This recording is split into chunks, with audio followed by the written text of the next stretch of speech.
నోములకు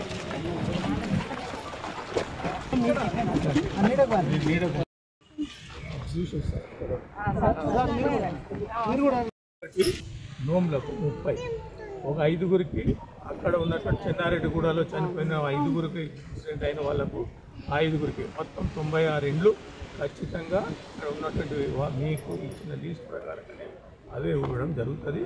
అందులో ఎలాంటిది లేదు. చాలామంది చాలా క్లియర్గా చెప్తా ఉన్నారు. ఏమని అంటే వీళ్ళందరినీ క్యాన్సిల్ చేసి మేము రాసుకుంటాం, మా ఇంట్లో ఒకటి ఎలాంటి ఆలోచనలు వేరే తిరిగా కాకుండా మీరు అనేది కట్టడం కాదు, ఎవరికి అది కాదు. మీ రిపోర్ట్ మీరు రాయండి ఒరిజినల్గా ఎంఆర్ఓ తోటి ఆర్డీఓ తోటి వీళ్ళందరితోటి మీరు తెప్పించుకోండి, రికార్డ్స్ తెప్పించుకొని వాస్తవానికి వీళ్ళకి అలాట్ అయిన వాళ్ళని చెక్ చేయండి. ఇందులో కొత్త వాళ్ళు ఉంటే తీసే ఎవడైనా వచ్చి కొత్త వాళ్ళు ఉంటే తీసేయండి, మాకు అభ్యంతరం లేదు. ఓన్లీ వాళ్ళ గతంలో నేను ఉన్నప్పుడే లెటర్ అంటే విలేజ్లో సర్వే చేయించి ల్యాండ్ ఇల్లు లేని వాళ్ళకు లిస్ట్ తయారు చేసి ఎంఆర్ఓ ఆర్డీఓ పంచాల మండలానికి సంబంధించినటువంటి గోమ్ల గ్రామంలో ఆనాడు కేసీఆర్ ప్రభుత్వం 2 BHK ఇవ్వడం జరిగింది. శాంక్షన్ 100 ఇండ్లు ఇవ్వడం జరిగింది. అందులో భాగంగా ఈ లింగంపల్లి మంచాల్ గోమ్ల సంబంధించిన బెనిఫిషరీస్కు ఆర్డీఓ లెవెల్లో బెనిఫిషరీస్ సర్వే చేసి వాళ్ళ పేర్లు నమోదు చేసుకొని వాళ్లకు కంప్లీట్ అయినాక లాటరీ కూడా తీసి ఇవ్వడం జరిగింది. ప్రొసీడింగ్స్ అంటే మంచినీళ్ళు లేవు, ఎలక్ట్రిసిటీ లేదు కాబట్టి కొద్దిగా వారం 10 రోజులలో ఆనాడు ఇస్తామని చెప్పేసి ఆనాడు చెప్పడం జరిగింది. ఆనాడు చెప్పిన ప్రకారంగా ఎలక్షన్స్ రావడం, నోటిఫికేషన్ రావడం, నేను పర్సూ చేయలేనటువంటి పరిస్థితి ఆనాడు ఉన్నది. ఇవాళటి వరకు 18 మాసాలు అవుతా ఉన్నది. శాంక్షన్ అయిన అమౌంట్ మంచినీళ్ళ కోసం 16 లక్షలు, ఎలక్ట్రిసిటీ కోసం 30 లక్షలు శాంక్షన్ అయినటువంటి పరిస్థితుల్లో R&B వాళ్ళు ట్రాన్స్ఫర్ కూడా చేశారు ఎలక్ట్రిసిటీ డిపార్ట్మెంట్. అదేవిధంగా గ్రిడ్కు 16 లక్షల రూపాయలు శాంక్షన్ ఇవ్వడం జరిగింది. వాటిని లైన్ వేయడం జరిగింది, వాళ్ళని లైన్ తీసుకొచ్చి సంప్ వరకు ఇవ్వడం జరిగింది. కానీ ఆ కనెక్షన్ ఇవ్వడానికి 18 మాసాలు పట్టింది. ఇవాళ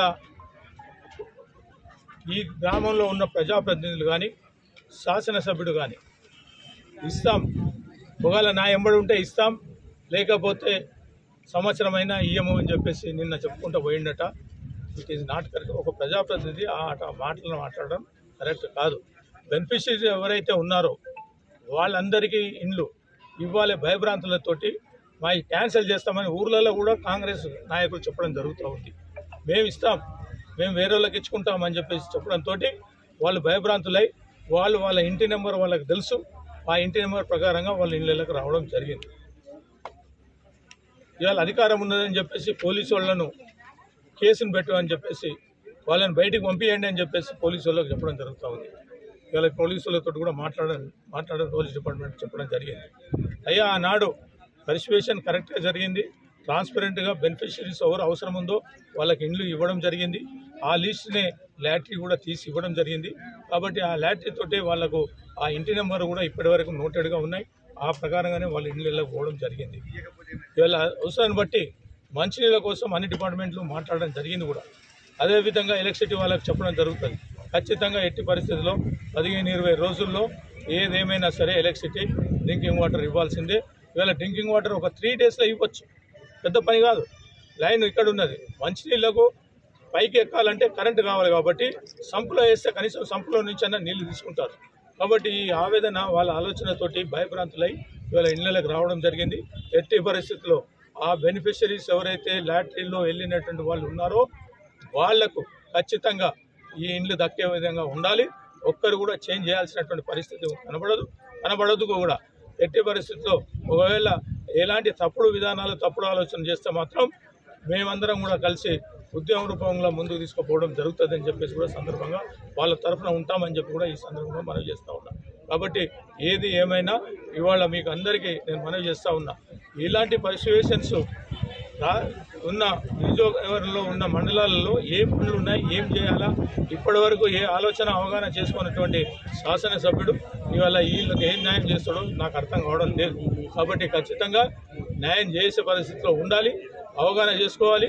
వారానికి ఒక 3 రోజులు క్యాంప్ ఆఫీస్లో ఉండాలి. ఉంటేనే ప్రజల సమస్యలు తెలుస్తాయి, ప్రజలకు ఏం అవసరాలు ఉన్నాయో తెలుస్తాయి. వాళ్ళు పొద్దున్నే వస్తారు, పని తీసుకుంటారు, వెళ్ళిపోతారు. అలాంటి ఆలోచనలు ఉండాలి ఒక ప్రజాప్రతినిధిగా. కానీ వారమైందే, తొలుతనాడు మొదలు బుధవారం వస్తామన్నారు, వారానికి ఒకసారి. బుధవారం పోయింది, వారం పోయింది, నెల పోయింది, 6 నెలలు పోయింది. ఇంతవరకు ఒకనాడు కూడా వచ్చిన పాపాన పోలేదు. ఏదైనా అధికారులను పిలుచుకుంటే ఆనాడు పిలుచుకొని మాట్లాడడమే జరుగుతుంది. కానీ ప్రజల సమస్యల పరిష్కారం కోసం ఆలోచన లేనటువంటి పరిస్థితి ఇవాళ శాసనసభ్యుడు ఉన్నాడు. కాబట్టి ఇవాళ అహంకారంతో అధికారం ఉన్నది అని చెప్పి ఆలోచనలతో మాటలు వ్యక్తం చేస్తే ప్రజలు ఇక్కడ ఉన్నటువంటి వాళ్ళు క్షమించారని చెప్పి కూడా ఈ సందర్భం మనం చేస్తా ఉన్నా. ఎందుకంటే